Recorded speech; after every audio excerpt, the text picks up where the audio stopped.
Miriam, Pablo, gracias por recibirnos en la sede del Temporal de este año. Gracias por participar de este capítulo, que es el tercero ya, de Cultura de Marca. Y bueno, pues vamos a hablar un poco del Temporal y cómo surgió y la trayectoria que habéis seguido durante todos estos años. Y gracias por recibirnos aquí. Muchas gracias a vosotros.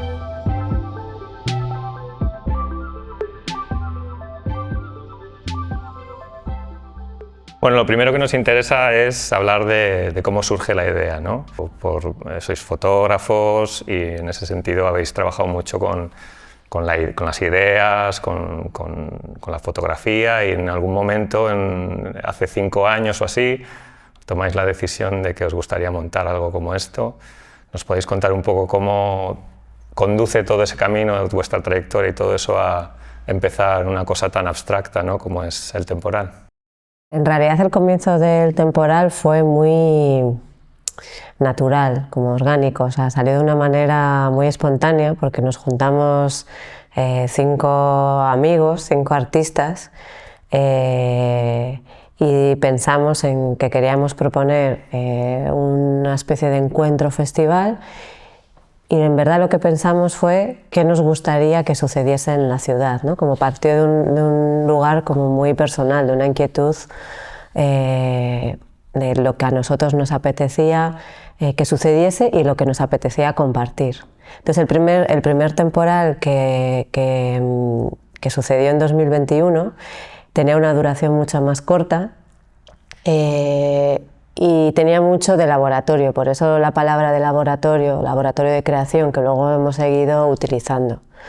Y nada, cada uno de nosotros, de los 5 que éramos en esa edición, lo que hicimos fue hacer un trabajo creativo, cada uno en su disciplina, porque además éramos de diferentes disciplinas, hacer una propuesta de participativa con el público. Pues Pablo, por ejemplo, hizo un taller, yo hice un trabajo fotográfico que era colaborativo con las personas a las que retrataba. Bueno, había diferentes actividades, propuestas abiertas al público, y luego todo eso sucedía en la primera semana, o sea, la creación incluso, y luego en la segunda semana se mostraba al público. Entonces, digamos que esa es la estructura como base, que en cierto modo, aunque luego ha mutado, se ha mantenido en estos años, pero se nace de una forma muy personal, o sea, y una forma de pensarlo también como muy libre, de qué nos apetece. Sí, yo creo que también nacía de nuestro interés en poner como de relieve o darle espacio a los procesos creativos, más que a los resultados, ¿no? Por eso cada uno de nosotros proponía una actividad y desarrollaba un trabajo que era, digamos que imposible llevar a cabo en tan poco tiempo, ¿no? Entonces lo que se iba a mostrar era un trabajo abierto, ¿no? Un proceso de trabajo, más que un trabajo finalizado, ¿no? Os queríamos preguntar si tenéis claro, si visualizáis cuándo realmente empezasteis a sentir esta necesidad, o cuándo se empezó a formar esta idea del Temporal, o simplemente de esta experiencia, ¿no?, de este laboratorio, aunque todavía no tuviese nombre, y cuánto tardasteis más o menos en definirlo, cuánto tardó en hacerse realidad. Bueno, el Temporal, claro, surge en el contexto de que en Santander hay una ayuda, ¿no?, un programa de subvenciones de la Fundación Santander Creativa, que hace posible que salgan adelante muchas iniciativas culturales, ¿no? Entonces, teniendo eso ahí, ¿no?, esa posibilidad de intentar de proponer una historia, un proyecto para una de estas ayudas, de repente yo creo que coincidíamos el grupo de personas que estábamos allí, que éramos, aparte de Miriam y yo, estaba también Palo Pez, Carlos Mora y Ana Berhoff, ¿no?, cada uno de una disciplina distinta, en cierto modo. Bueno, nosotros como fotógrafos, pero el trabajo de Palo, por ejemplo, es interdisciplinar, ¿no? Tiene fotografía, tiene dibujo, tiene pintura, ¿no? O Ana y Carlos están más centrados en el cine, pero bueno, Ana ni siquiera, solamente en el cine, así que había como unos perfiles muy variados, y todos teníamos, yo creo que, las ganas de proponer algo en lo cual se estableciese un lugar de encuentro, ¿no? Lugar de encuentro, que eso era la primera idea que formó parte del Temporal, ¿no? Entonces, yo creo que esa idea de que el arte al final pueda ser un sitio donde se establece un diálogo, ¿no? Porque todos estamos trabajando en nuestros propios estudios, talleres, de forma como muy solitaria. Sí. Y a veces los contactos que se establecen con el público son muy puntuales, ¿no? La sala de exposiciones puede ser un lugar muy frío en ocasiones, ¿no? Yo personalmente, por ejemplo, he aprendido mucho en los talleres, ¿no? De fotografía, ¿no? Y era un sitio no tanto como la escuela, no en un entorno académico, sino más bien en un lugar donde se podía poner en práctica, llevar a cabo muchos diálogos en entornos mucho más íntimos, ¿no? Y más tranquilos.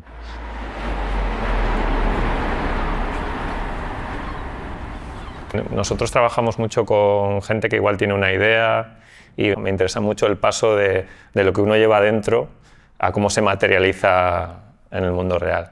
Creo que en cada caso es diferente, ¿eh? Porque hay artistas que funcionan mejor con una planificación previa bastante precisa y otros que al contrario utilizan, digamos, la invitación del temporal como un punto de partida.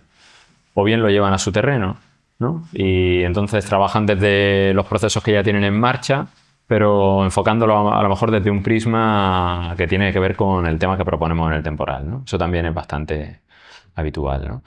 ¿Y qué cosas de ese proceso creativo que ha llevado al temporal a existir os han sorprendido para bien y qué cosas os imaginabais de otra manera? El temporal es ha ido cambiando mucho, como casi lo primero que hay que decir, ¿no? Porque desde esa primera edición que comentábamos al principio, en la cual nosotros mismos, digamos que abordamos en primera persona todo el evento, el problema que supone el temporal, en todos los niveles, porque no solo estábamos como creando obras, sino produciendo, organizando, ¿no? Comunicándolo, etcétera. Ahí nos dimos cuenta de que era muy complejo. Luego, poco a poco, es verdad que fuimos dando esos pasos hacia atrás, pero aún así siempre hemos tenido una relación muy personal con el temporal, ¿no? Es decir, no tanto considerándolo como una obra, pero sí como una investigación creativa, ¿no? También, porque la propia propuesta del tema, el escribir los textos, el intentar ensamblar todas esas piezas que son cada obra, ¿no? Que propone cada artista o cada conferencia, e intentar que el resultado sea pues muy poliédrico, ¿no? Como el problema se aborde en su complejidad, ¿no? El tema que se propone. ¿Cómo encajan esas piezas, por ejemplo? Es uno de los grandes problemas que tenemos siempre, ¿no? Esto en muchos niveles, un nivel conceptual y un nivel de producción, ¿no? También de calendario, ¿no? El calendario del temporal es difícil, vamos, o sea, nos pasamos muchos días intentando hacer encajar esas piezas. Nosotros cuando trabajamos en las marcas, ¿no? Creemos que un pilar fundamental de una buena marca es la coherencia, ¿no?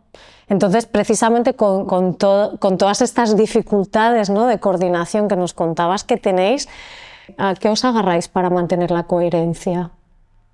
Yo diría que a nuestro propio interés. Me refiero como todas las personas a las que invitamos o personas con las que trabajamos, creemos en ellas, creemos en su trabajo, creemos en su obra, nos apetece escucharlas. Sí, intentamos, como decía Miriam, es gente que nos interesa, que nos apetece conocer, también desde la intuición de que la creación artística es fundamental en la vida de esa persona, ¿no? Es decir, buscamos siempre personas que están muy comprometidas con la creación, ¿no?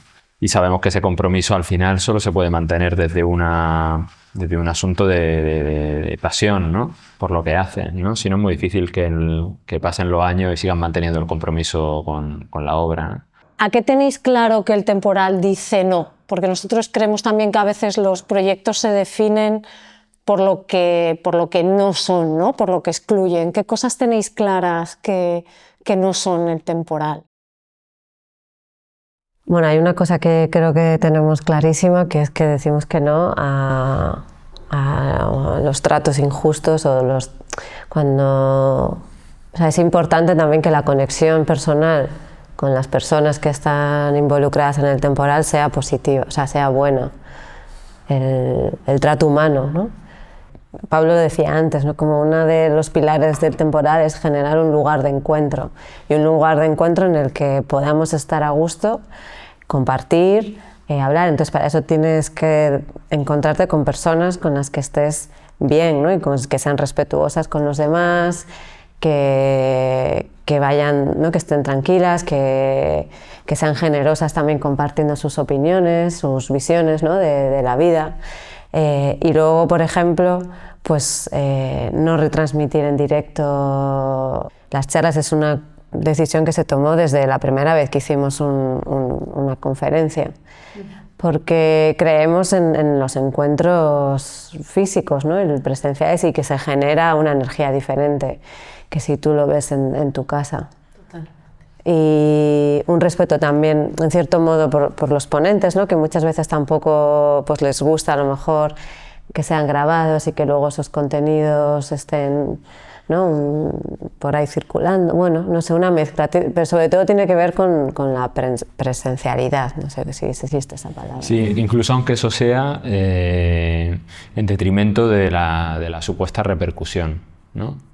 Es decir, a nosotros, por ejemplo, en los criterios que usamos para elegir a unos artistas o a otros, nunca valoramos que vaya a tener más o menos repercusión traer a alguien, ¿no?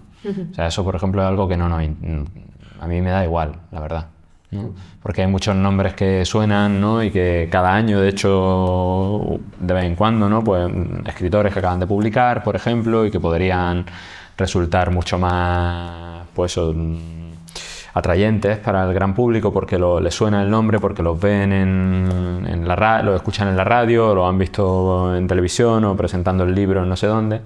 Y a nosotros eso pues no nos importa tanto, ¿no? De hecho, en ocasiones incluso tratamos de eludir esa capa, ¿no? Primera de la realidad mediática, ¿no? Y bajar un poquito, ¿no? Y ver, vale, quiénes no están apareciendo ahí, ¿no?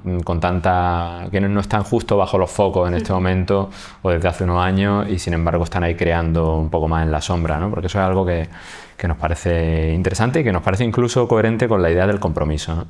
Es decir, es casi más interesante ver quién sigue creando a pesar de que nadie le haga caso, ¿no? Que eso es bastante habitual, ¿no? Y sin embargo hay gente ahí trabajando con una obra maravillosa que justo no están en el lugar más visible, a lo mejor. Sí, a mí me parece muy irónico, voy a decir, que venimos desde el mundo de las marcas nosotros a hablaros del temporal como una marca, que quizás es algo que os repele, ¿no? Y os estamos haciendo grabar un vídeo que va a pasar, bueno, que se va a publicar, ¿no? Cuando justamente estáis hablando de esta idea de la presencialidad. Ahora estás hablando de evitar un poco esa capa mediática, etcétera. Y en ese sentido, quizás es irónico que os estamos poniendo un poco contra las cuerdas en esta entrevista, pero realmente porque creemos que lo que estáis haciendo tiene un valor muy potente en el mundo en el que vivimos, pero que estáis tomando decisiones que a priori van un poco en contra, como dices, de la repercusión o de la reputación del festival a nivel comercial, ¿no? Entonces parece como que también estáis intentando salvar un poco unos valores o unos principios humanos que creéis que igual faltan o que escasean ahora mismo. En cuanto a lo que dices de la marca, claro, la marca, hay un tema ahí de lenguaje, porque claro, marca lo llevamos más al mundo comercial, ¿no? Al mundo empresarial. Yo no habíamos pensado nunca en el temporal, claro, como una marca, pero sí que creo que hay una identidad, desde luego. Sí, a mí la idea de marca, yo también antes iba a cuestionar lo de la marca, pero digo, bueno, lo voy a dejar pasar porque nos vamos a meter en un lío. Podrías habernos cuestionado enseguida. Claro, a mí no me una palabra que no me resulta fácil usar, no la uso para referirme al temporal o cuestiones de marca personal y todo eso, estoy como bastante al margen de esa idea, ¿no? Pero sí es verdad que pues bueno, las actividades que uno va haciendo van generando rasgos no reconocibles por los demás y eso sí sucede, ¿no? Luego porque me gusta la idea de marca, fíjate, ahora lo pensaba cuando lo escuchaba como marca, como algo que deja una marca, ¿no? ¿Sabes? Como que tiene algo que ver con eso quizá, ¿no? La marca deja una marca, ¿no? En el que realmente recibe, las ¿no? marcas, digamos que la función principal de una marca es que algo se recuerde en ese sentido, claro, conecta con esta idea, ¿no? Bueno, y la marca genera unas expectativas que se pueden cumplir o no cumplir y engloba una serie de valores. En ese sentido sí que tenéis una marca. Hace reconocible algo, ¿no? Hay una toma de decisiones concreta que lleva a que la gente sepa qué es lo que se va a encontrar, aunque lo que se va a encontrar sea una sorpresa, pero si la sorpresa es parte de la marca es... Sí, engloba, fíjate, lo que decías de que engloba una serie de, yo no sé si valores, pero sí de experiencia y de rastros, ¿no?, que dejan también las personas que pasan por aquí. En realidad, si es algo parecido a una marca o a una identidad, es una identidad hecha de muchas voces, porque en realidad nosotros solamente hemos propuesto el marco donde eso sucede, pero cada vez que muchas veces, muy a menudo, invitamos a personas y no sabemos qué van a hacer esas personas, ¿no? Incluso nos preguntamos, ¿encajará con las ideas, digamos, previas que hay sobre lo que es el temporal, o esto que estamos haciendo va a salirse de nuestro propio marco, ¿no? ¿Sabes? Porque la marca tiene, claro, un marco, ¿no?, un espacio. Sí. Y a veces pasa que se sale un poco, ¿no? Que sucede eso y al salirse el temporal también se amplía, ¿no? Y cambia un poco y se convierte en otra cosa. Eso no va a pasar en todas las ediciones, ¿no? Sí, y es lo interesante, porque si solo fuese lo que previamente todos pensamos que es, pues bueno, sería más aburrido, ¿no? Predecible, sí. Sí. Bueno, las identidades para nosotros tienen que estar vivas, o sea, es algo que se construyen y el público normalmente forma parte de esto y aporta y hace también que evolucione, ¿no? O sea, que en ese sentido... De hecho, iba a decir justo que hay un ideólogo de todo este tema del branding que se llama Martin Meyer, que dice que la marca no es lo que la empresa dice, es lo que dicen las personas que están al otro lado, ¿no? Es una sensación visceral que se crea a partir de una serie de condiciones y de impactos, ¿no? Y en ese sentido vosotros no estáis haciendo la marca, sino generando el marco para que las personas se lleven unas impresiones o tengan una sensación. Sí, yo recuerdo cuando estudié marketing hace ya unos cuantos años que, o sea, al final la marca estaba en todas partes, ¿no? O sea, está en una imagen gráfica, está en el trato con el cliente, con el trato con los proveedores, el trabajo que se hace también del equipo, está en la decoración, en cómo te dicen, ¿no?, por teléfono. O sea, está en todas partes. Y claro, ahí es una suma, ¿no?, de contactos. Muchas veces que es inexplicable con palabras, ¿no? Son sensaciones muy abstractas. Y en ese sentido vosotros trabajáis en un entorno en el que, aunque se le intentan poner palabras, siempre da la sensación de que hay algo más allá de lo que se está diciendo, que es de lo que realmente se está hablando, ¿no? Sí, es verdad, hay aspectos de todo esto que sucede que solo se entienden de una forma además muy personal, cada una, y cuando las vives, ¿no?, que es difícil eso, como ponerlo, tienes que venir, tienes que... Tiene que venir todo el mundo. Para sí.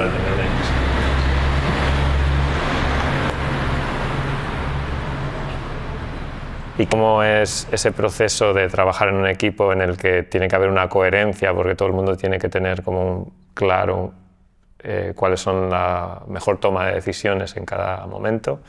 ¿Cómo se transmite en equipo esto? ¿Hay un liderazgo o es una cosa que surge así espontáneamente? Nosotros estamos muy contentos con el equipo que se ha creado en el temporal, que están, bueno, estáis vosotros, que la verdad que es un gusto toda la parte de la identidad y el diseño, ¿no?, y la comunicación que además que tenemos, y luego están también Javi y Leticia, que también son parte importante de todo lo que ha sucedido. Y además ya no solo... Es que convergen muchos aspectos. Por un lado lo profesional, ¿no?, que estás con personas en las que confías totalmente, que dices, vale, esto lo va a hacer Almudena, lo va a hacer Javi o Leticia, y tú te olvidas que eso es importante, ¿no?, porque ya está. Y luego la parte humana también, que también son personas con las que el trato entre nosotros o el trato también con la gente que viene, pues es cálido, ¿no?, y es que también eso es comunicación y es algo que nosotros valoramos mucho. Hemos intentado dividir en parcelas, digamos, las tareas, ¿no? Y en la dirección artística así nos mantenemos Miriam y yo, ¿no?, sobre todo, desde la parte de programación, y luego desde la resolución de muchos de los problemas que pueden ir surgiendo relacionados con el comisariado, digamos, de la exposición, ¿no? Por usar esta expresión. Ahí estamos principalmente nosotros tomando decisiones, ¿no? Luego, cómo eso se lleva a la práctica, ¿no? Algunas de estas ideas, porque muchas veces son ideas, ¿no?, que tenemos en esta exposición, por ejemplo, ¿no? Pues de repente surge la posibilidad de hacer una edición de unos cuadernos, ¿no?, con los textos de Chantal Meillard, ¿no? Pues luego, cómo mostrar esos textos, cómo se pueden incluso encuadernar, cómo se pueden iluminar, etcétera, ya sí surge en un diálogo, ¿no?, donde, por ejemplo, Javier de la Riva o Leticia Pérez pues están mucho más implicados, ¿no? Sí, pero es verdad que para que todo funcione de una forma fluida, pues está bien que haya una división, ¿no?, de las tareas y una confianza luego, y siempre un diálogo, ¿no?, luego a la hora de llevarlo a cabo.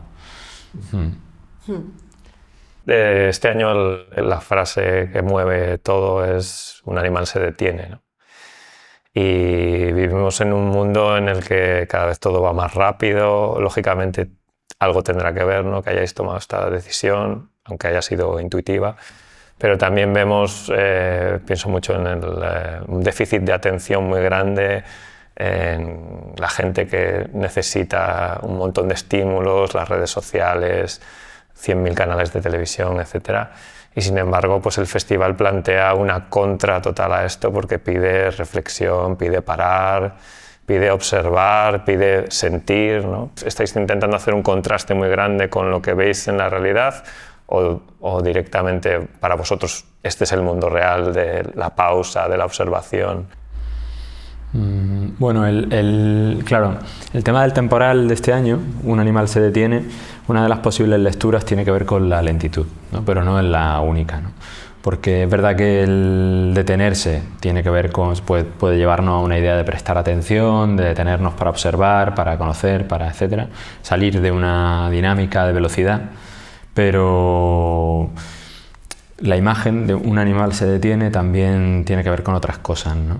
Por ejemplo, un animal a veces se detiene por miedo, ¿no?, porque se encuentra con otro ser, ¿no?, frente a frente, y se detiene evaluando si está en peligro o no, ¿no? Decía en uno de los libros de los poemas de Olvido García Valdés, decía, se orienta el animal por el peligro, ¿no?, por ejemplo, y tiene que ver con eso, como ese encuentro de un animal también en la carretera, que también aparece en los cuadros de Blanca Tejerina, por ejemplo, o la idea de un animal que se detiene como un acto de rebeldía o de agotamiento, ¿no? El cansancio también nos lleva a detenernos, ¿no?, en ocasiones el propio agotamiento, ¿no?, como el caballo de Turín, ¿no?, el famoso caballo de Turín en esta historia, ¿no?, relacionada con el inicio de la locura de Nietzsche, ¿no? Entonces todo eso está ahí. De hecho, hablando con un amigo hace unos meses, antes de que empezase el temporal, nos decía, tened cuidado porque la lentitud es un lugar común, ¿no?, también, ¿no? Y fue antes de que estuviera claro este tema, estábamos planteándolo, estaba formulado de otra manera la idea, una de las ideas, ¿no?, que están contenidas ahí, y era más claramente una apuesta por la lentitud. Y eso, esto que nos dijo él, nos puso un poco en alerta de que efectivamente, de que la lentitud es un lugar común, es decir, al banalizarse también, todos hablamos de la lentitud, pero a la misma velocidad de siempre, digamos, ¿no? Entonces eso no sirve para nada, ¿no? Es como hablar de la necesidad de silencio, ¿no? Entonces no paramos de hablar de la necesidad de silencio, lo cual no es silencio, ¿no?, tampoco. Y de hecho uno de los problemas de las contradicciones del temporal también tiene que ver con eso, porque queremos que sea un espacio de encuentro y un espacio donde se haga posible otro ritmo, pero a la vez hacemos una programación intensa que no nos deja un respiro, ¿no? Entonces vivimos con esas contradicciones, ¿eh? No, lo que nosotros buscamos siempre es más la calidad del encuentro más que la cantidad. Claro. O sea, y puede venir a una actividad 5 personas, pero que lo que ahí se genera sea importante, ¿no?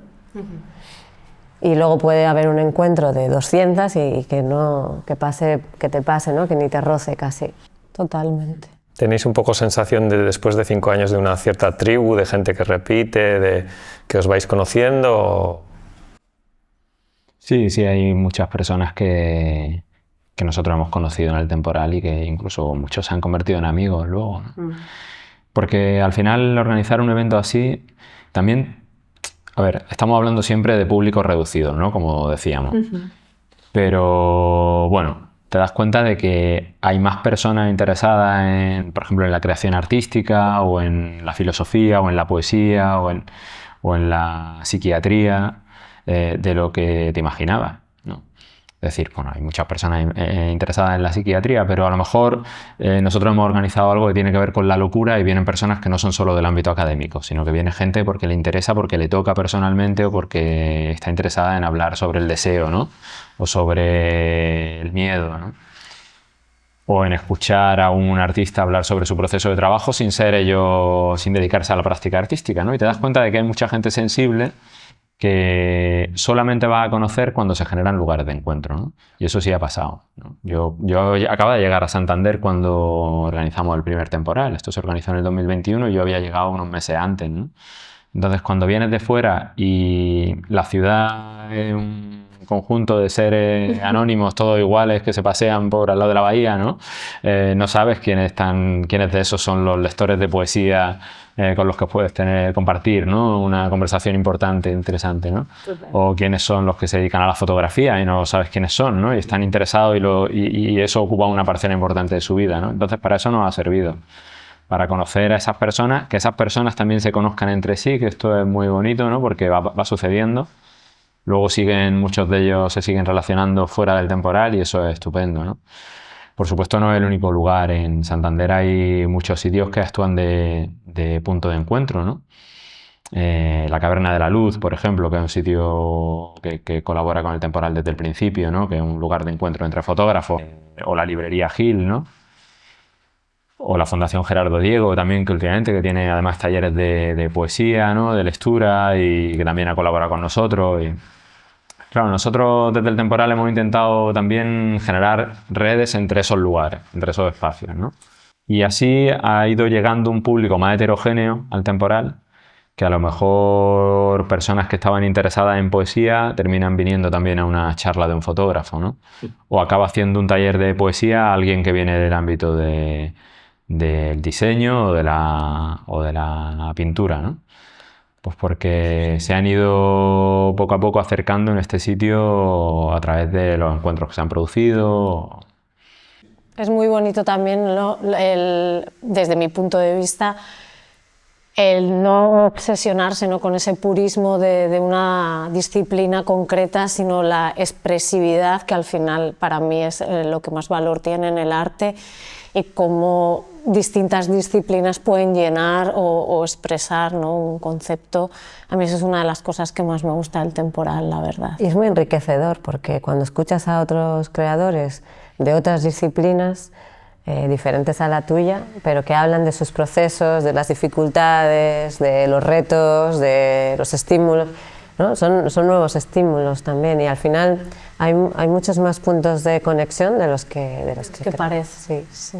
En estos 5 años nos habéis contado que el temporal ha ido cambiando, ¿no? Es algo totalmente natural. ¿Cómo veis Santander también en estos 5 años? ¿Creéis que ha ido evolucionando al mismo ritmo que el temporal? ¿O cómo veis la relación un poco entre vuestro festival, la ciudad y las evoluciones que han tenido las dos?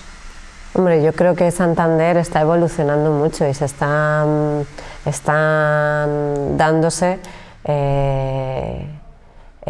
eventos culturales o acciones o personas, ¿no?, como del ámbito cultural y de la creación, muy interesantes. O sea, yo creo que hay un tejido cultural muy rico, con propuestas además, algunas muy complementarias, otras muy diferentes. Nosotros hemos visto, claro, ahora estos años es verdad que estamos como mucho más en contacto con toda la escena cultural, ¿no?, como de la ciudad, pero sí que hemos podido profundizar o compartir con algunos otros proyectos que sí, a mí me parece que está siendo muy rico. Yo, claro, al ser también un habitante más reciente de la ciudad, se me hace imposible prácticamente responder, ¿no? Porque mi perspectiva es muy corta, ¿no? La distancia desde la que yo conozco la ciudad. Y la sensación que tengo en realidad es que nos pasa algo, tendemos siempre a los seres humanos en general, ¿no? A pensar que lo que estamos haciendo es nuevo y que todo ha cambiado y que todo está cambiando y eso. Pero en Santander yo, por lo que he visto, hay movimiento cultural pues de siempre. Han pasado cosas muy importantes aquí, ¿no? En el mundo de la poesía, de la música, ¿no? A nivel de arte, ¿no? De galerías de arte, por ejemplo, ha habido exposiciones también buenísimas, que no solo provienen de las instituciones, ¿no? Sino también en espacios privados, muchísimos creadores, ¿no? Grandes pintores desde hace, en fin. Entonces tampoco me gustaría a mí que pareciera que proponemos que sí, que todo está cambiando y que ahora ya por fin Santander está despertando de un letargo que no es tal, ¿no? Que había una vida cultural aquí, un sustrato muy, muy importante, con una larga historia también de pintores, de creadores en el ámbito de la literatura, por ejemplo.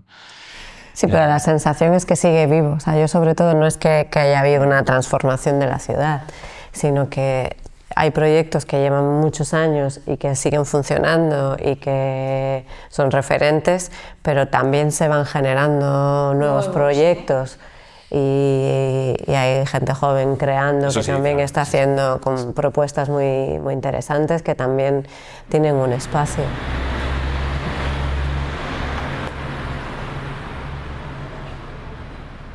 Con lo intenso que es el temporal, ahora mismo estáis en un momento en el que realmente tampoco estáis para proyectar hacia el futuro qué es lo que será el futuro del temporal, pero nos preguntamos si realmente tenéis alguna intuición de qué tenéis por delante, ¿no?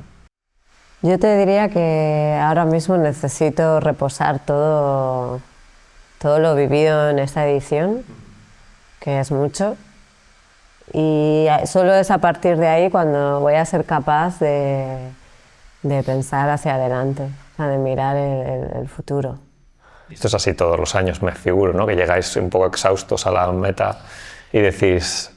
Lo que pasa este año, yo creo que en estas últimas ediciones ha habido una evolución del temporal, más o menos progresiva y con cambios que se han ido produciendo gradualmente.